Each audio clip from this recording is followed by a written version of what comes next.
Oh yeah, I'm back. I mean, I'm always here on the Wednesday. I haven't missed one thus far, and I'm really proud of that. And it feels nice to I went through this day pretty much not paying attention to the fact that I had to get here and sit in front of the camera. And then when it came to the point where, it is pretty much the end of the day, I still have to do it. It didn't feel that big of a thing to have to do to get down and just get it over with.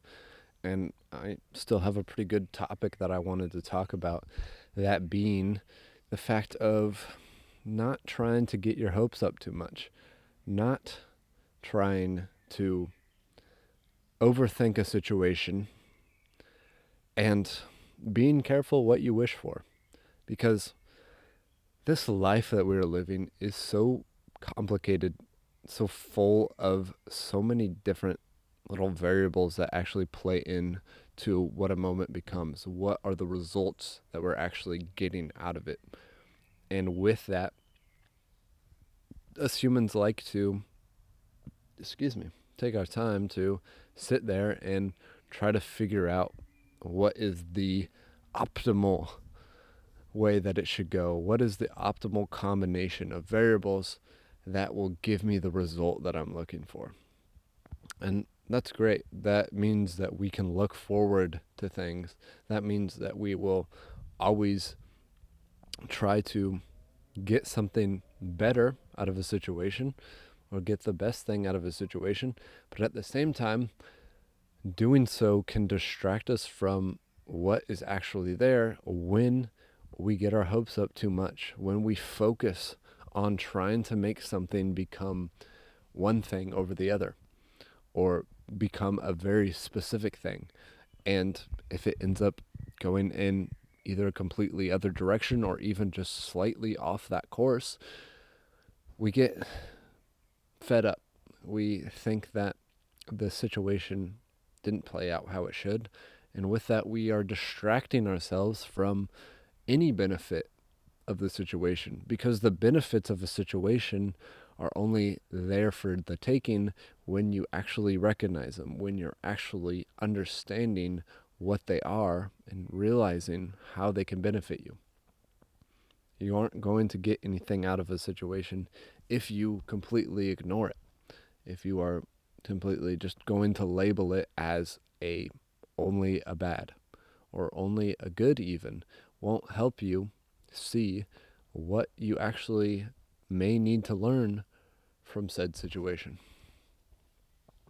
And of course, I'm talking about this because it came up for me a lot. Just recently in life, I would say, I had this big trip planned, which I am still in the middle of. It's 3 months in Germany. And with that, a bunch of other little trips in between. And I have so many moments of just kind of a big step into something new. And with that, I want to sit there and think about how it could go, how it could end up, which to a certain level is fine. And actually want to because I don't want to just completely go into a situation blind and I don't want to be 100% just unprepared for anything that could happen. But I also don't want to be over prepared in the sense that I am trying to force something to be a certain way over the other, or I'm specifically looking for a certain thing to happen and then it doesn't end up happening. And I feel like either I have failed or the situation at hand has failed me, that I haven't been given what I was originally looking for, even though that is absolutely not the case. And so with this, this was became very clear to me as I was, coming back to Germany. This is the second time I've been here, and I had a bunch of friends, and I was meeting up with people again, and just had all of these ideas about how it could go, how it would end up playing out. And I would say that some of the meetups did play out how I imagined them, how I thought, and some of them completely didn't. And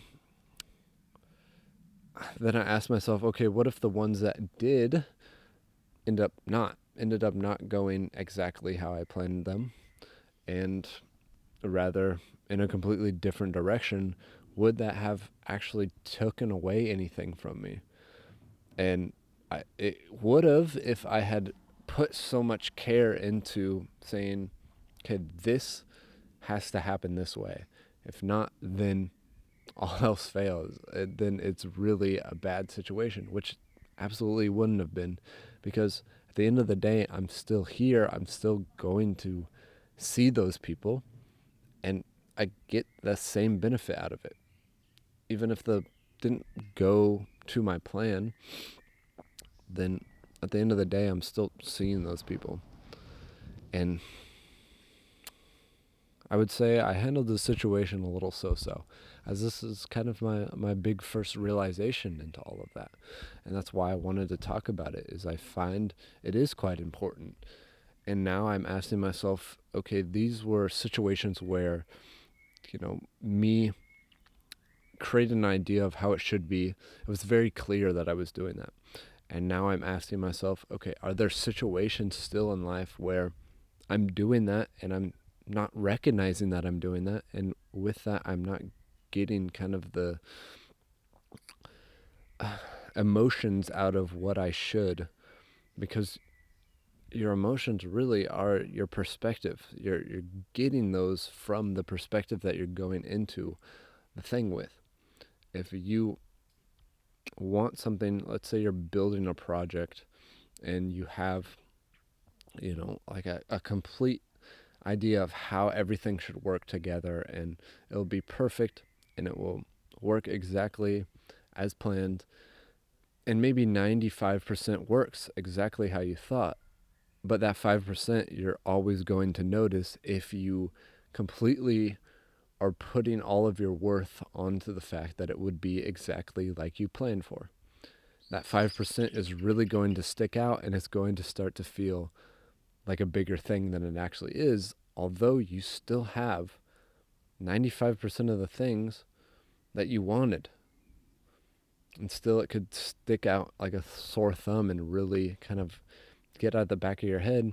And that's going to affect how you move into building the next project, how you move into actually doing literally anything in your life, because your brain is going to keep score. It's going to have a tally mark of how you acted or how you felt, especially during which situations, and what does that say about you? What story is that actually telling?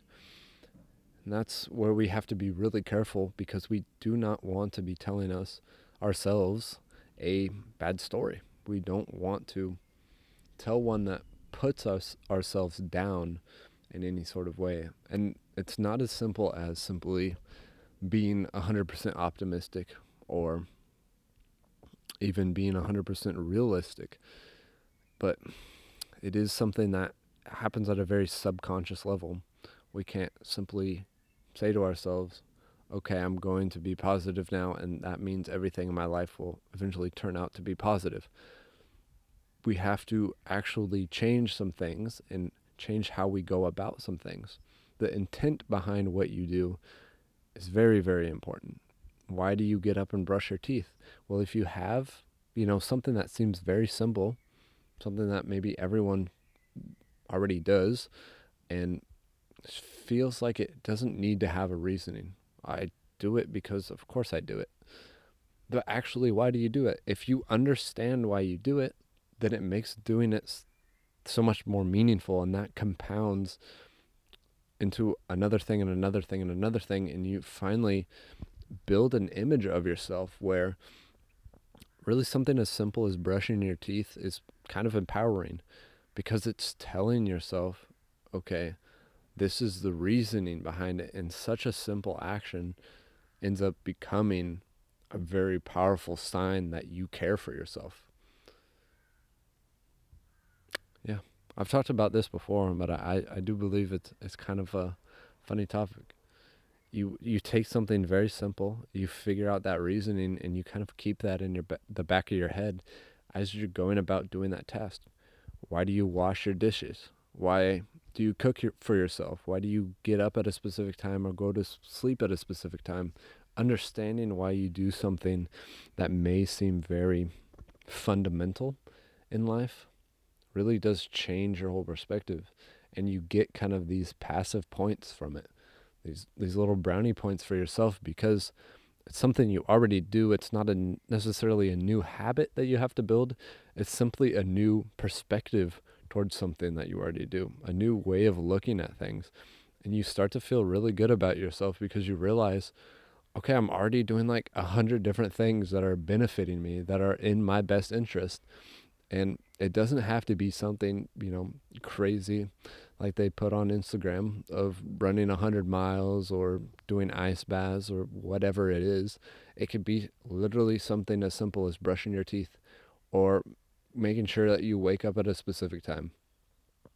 And taking that and putting real meaning behind it gives you the simplest boost in your self-confidence. And it's not a fake boost. It is literal data showing to yourself that you care, that you want the best for yourself, and that you're going to give that to yourself.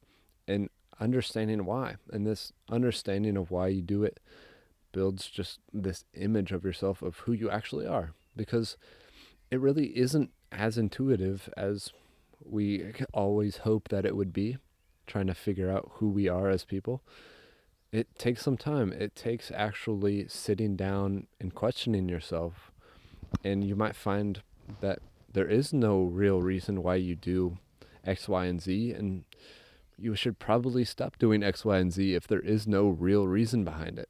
Then it is just empty work. It's just empty task fulfilling of a task that doesn't really need to be there. Yeah, I've rambled off into a topic that I didn't even think about talking about, but I love talking freely like this because then I can stumble on a topic like this, and it does need to be said, I feel.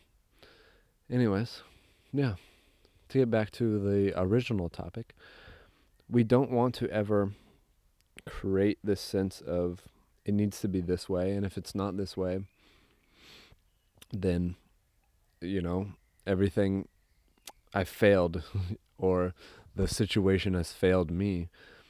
But at the same time, with that, we can't simply say that, okay, I'm just not going to think about it.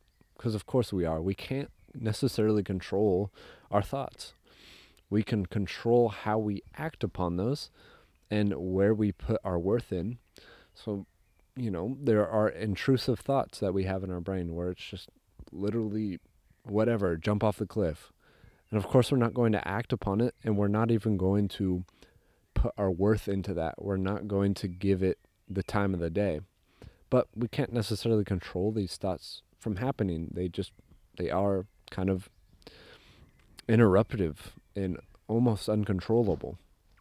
But we can, again, take our time to say, okay, even though I have these kind of intrusive thoughts about how it should go or what it should be like, I can't put so much worth into them and really think that, okay, this is how it should go. This is how it should be. And I can't let myself kind of subconsciously keep going back to them. We have to be able to take some time.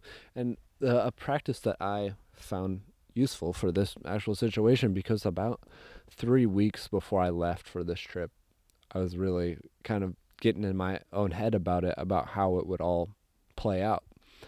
And I just had to tell myself that, okay, this needs to stop somehow. I need to slow down the rate of the amount of time of which I'm thinking about things, because I'm wasting the time again that I have here in the present moment before I leave.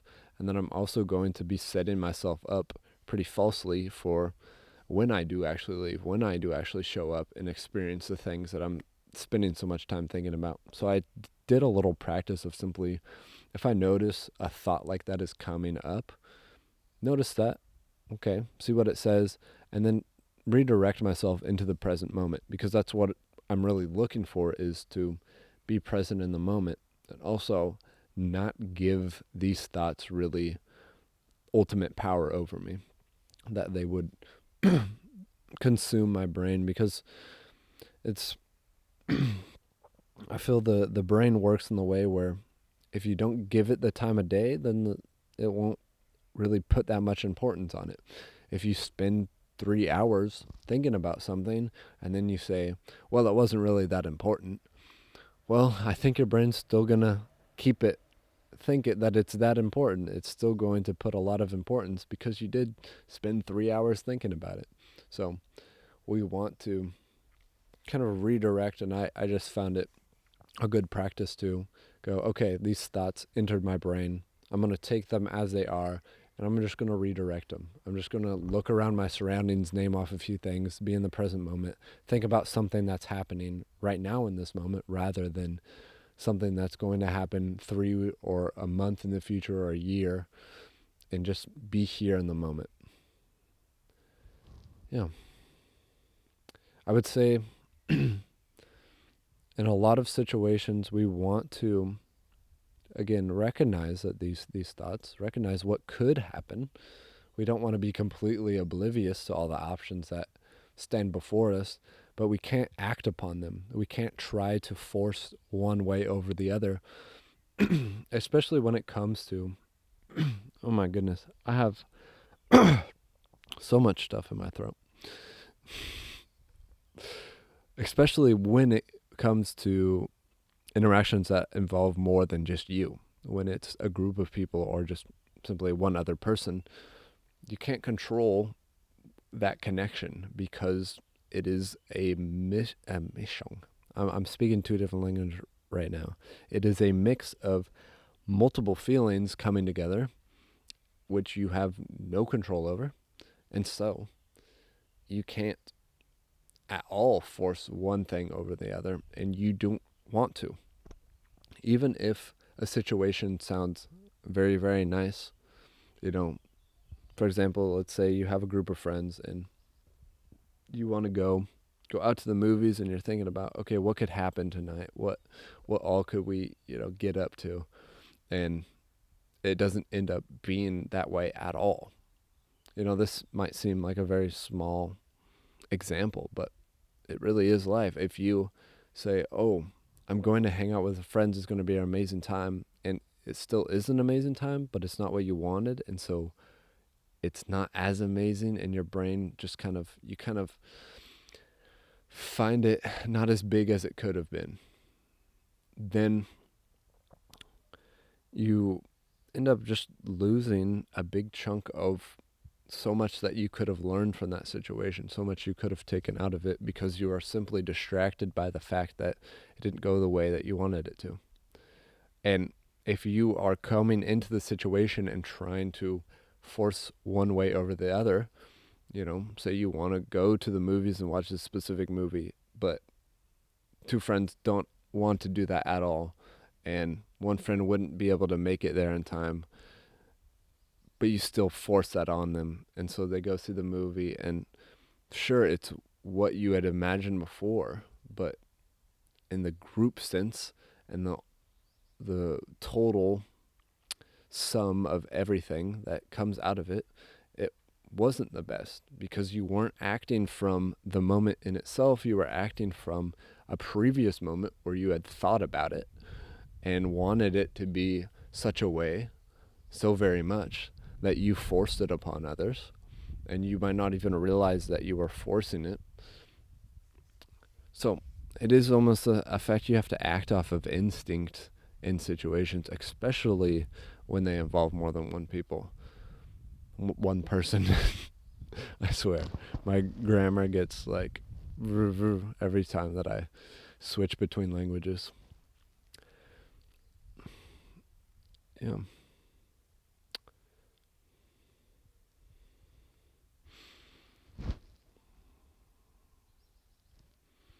I would say it is also important to I've been thinking about this because I wouldn't say I have too much of my own experience with it, and so I can't necessarily give too much commentary on that.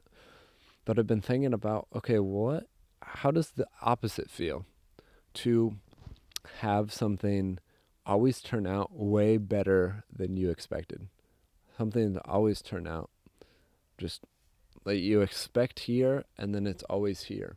And can we, first of all, is that beneficial? Is that actually what we want? And I know some people who claim to feel this, experience this, that every time they go out to do something, they expect it here, and it always ends up coming out here. And so I am definitely very interested in taking a bit of a deeper dive, but yeah, is that necessarily beneficial in the beginning? And if so, can we necessarily control that? Can we train ourselves to set our expectations lower and lower over time so that everything just seems magically better? Everything just seems like it's a gift that we're always getting lucky. I would be pretty interested in spending more time on that topic, figuring out and experimenting with maybe a bit of that training. But I guess that really sums it up for me on this good old Wednesday night here in another country that I'm used to. And yeah, that's about it. So, like I always say, and it's getting kind of boring, so I'm going to switch it up. I'm going to say, if you liked the video, do whatever you want. If you did not like the video, also do whatever you want. If you want to leave a comment, you can do that. And yeah, I will see you next Wednesday, where I will maybe have something actually planned and not just be talking off the dome. But if not, I'll still be here talking about something. Bye bye.